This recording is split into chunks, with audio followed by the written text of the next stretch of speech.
असहाबे कहफ जब हज़रत ईसा अलैहिस्सलाम को अल्लाह करीम ने चौथे आसमान पे बुला लिया ना, तो दिकियानूस नाम का एक बादशाह हुआ बनी इसराइल के अंदर, बड़ा जालिम था। उसने गुमराही फैला दी और जो लोग माज़अल्लाह कुफ्र और शिरक नहीं करते थे उन्हें कत्ल करवा देता था। तो 7-8 नौजवान अपना ईमान बचा के भागे।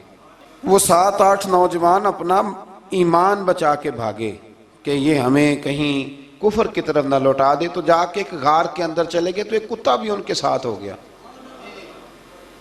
उन्हें कुत्ते को बड़े रोड़े मारे कि ये अगर भौंकेगा, आवाज़ निकालेगा तो हम पकड़े जाएंगे, हमने तो छुपना है। पर उसको ना वलियों से प्यार हो गया था।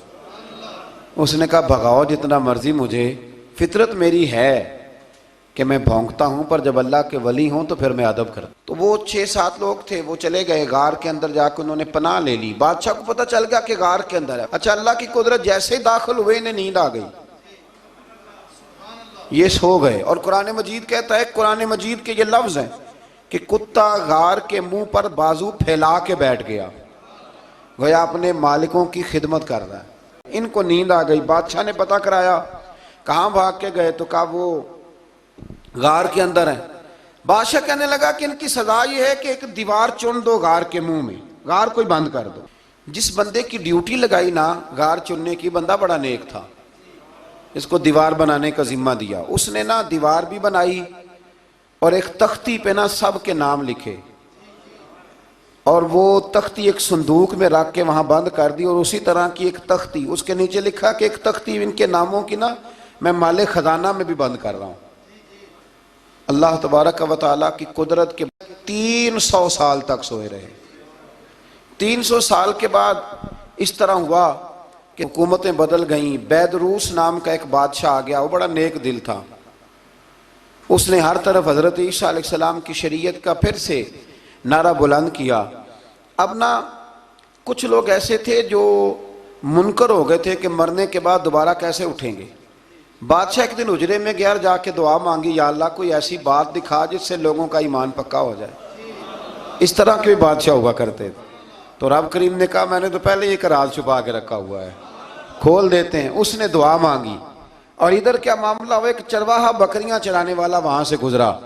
उसने सोचा ये दीवार है, अगर इसका मुंह खोल लूं ना कभी तो मेरी बकरियां यहां थोड़ा सा धूप के अंदर सस्ता लिया करेंगी। उस चरवाहे ने क्या किया कि उसने वो दीवार गिराई ताकि मेरी बकरियां अंदर जाया करें। वो दीवार गिराई तो उसने अंदर 6-7 लोग सोए हुए देखे और कुत्ता भी सोया हुआ देखा।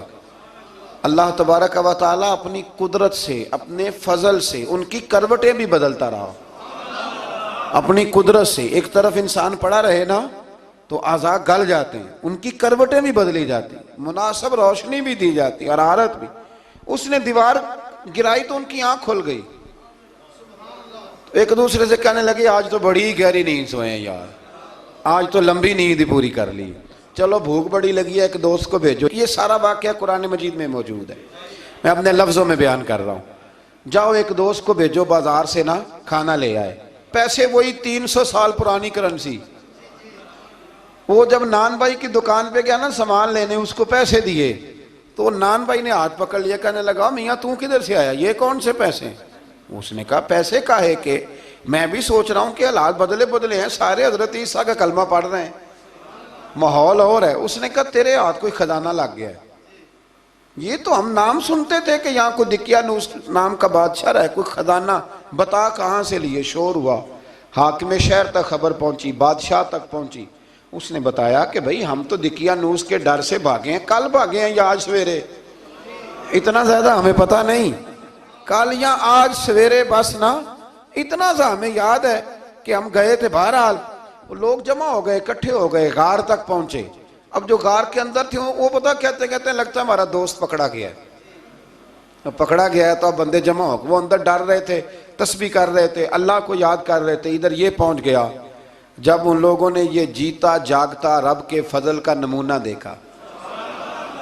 और बादशाह ने कहा कि ये क्या है, संदूक खोला तो उसके अंदर वो तख्ती लिखी थी कि ये इनके नाम है, ये दिकियानूस से डर के भागे हुए हैं, यहाँ ये सो रहे हैं, और इसी की एक तख्ती मैंने फलां जगह भी दफन किया, वो तख्ती भी वहां से निकल आई। अब सब लोगों की आंखों में आंसू आए।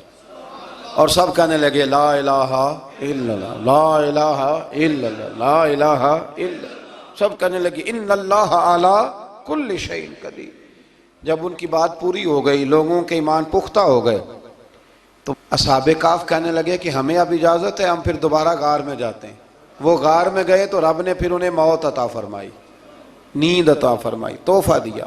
बादशाह ने फिर उसके आगे दीवार बनाई और वहाँ बादशाह ने एक मस्जिद तामीर करा दी, लोग ज़ियारत करने जाते।